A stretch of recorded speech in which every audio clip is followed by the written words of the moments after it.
Admittedly, evolution hasn't been too kind to them in the looks department either, which makes me wonder, did Mother Nature hide anything? A major difference between them and owls are their claws and their looks. I mean, the tiny frogmouth looks like what you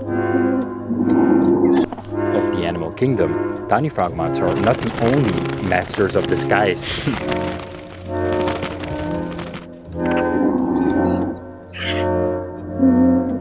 And can do a sort of instant metamorphosis from a judgmental bird to an equally judgmental broken-off branch. Big round eyes and are night-living creatures. This is thanks to something called convergent evolution.